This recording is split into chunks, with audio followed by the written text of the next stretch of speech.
মসজিদে নববীতে আপনি যদি বিশ্বনবীর সালাম দিতে চান, আপনারা যেই গেট দিয়ে ঢুকতে হবে, গেটের নাম বাবু সালাম। বাবু সালাম দিয়ে যদি আপনি ঢুকেন, বিশ্বনবীর সালাম দিতে পারবেন। ওইটাই হলো মসজিদে নববীর প্রথম কাতার। লাইনে দাঁড়ালাম, ঢুকলাম। ভাগ্য ভালো, এমন একটা জায়গা পেয়েছি লেখা মাকান তাহাজ্জুদি রাসূলিল্লাহ, মানে এই জায়গায় রাসূল তাহাজ্জুদের নামাজ পড়তেন।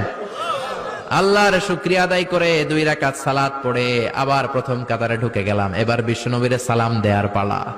হাঁটতে লাগলাম সবার সাথে। রাউদাতুম মিন রিয়াদিল জান্নার পরে ছোট্ট একটা জায়গা, এই জায়গায় সাইয়েদনা ঈসা আলাইহিস সালাম দুনিয়াতে আসার পরে, দাজ্জালকে হত্যা করার পরে 40 বছর দুনিয়াতে থাকার পর যখন ইন্তেকাল করবেন, বিশ্বনবীর বাম হাতের এই পাশের জায়গাটাতে ওনার সেখানে কবর দেয়া হবে। সুবহানাল্লাহ, ছোট্ট একটু জায়গা, কবর দেয়া হবে সেখানে।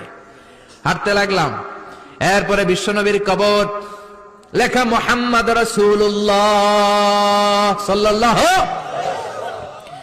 যেই নবীর কথা ছোটবেলা থেকে এতদিন পড়লাম, যেই নবীর হাদিসগুলো শিখলাম, যেই নবীর জন্য আমরা দেহের তাজা রক্তটুকু বিলিয়ে দিতে পারি কি পারি না, ওই নবী নাকি এই জায়গায় শোয়া।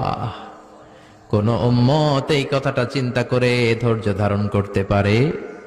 নিজেকে সামলে রাখতে পারে না, বুক ফেটে কান্না আসে, চিৎকার দিয়ে নবীরে ডাকতে মনে চায়, কিন্তু ডাকা যাবে না, কারণ লেখা লা তারফাউ আসওয়াতাকুম ফাওকা সাউতিন নবী। খবরদার, এটা নবীর দরবার।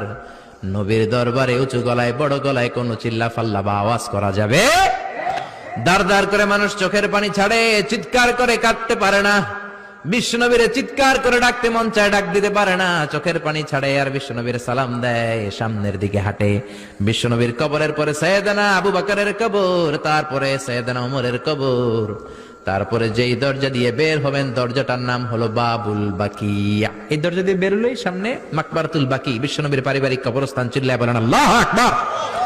এজন্য লা তারফাউ আসওয়াতাকুম ফাওকা সাউতিন নবী। খবর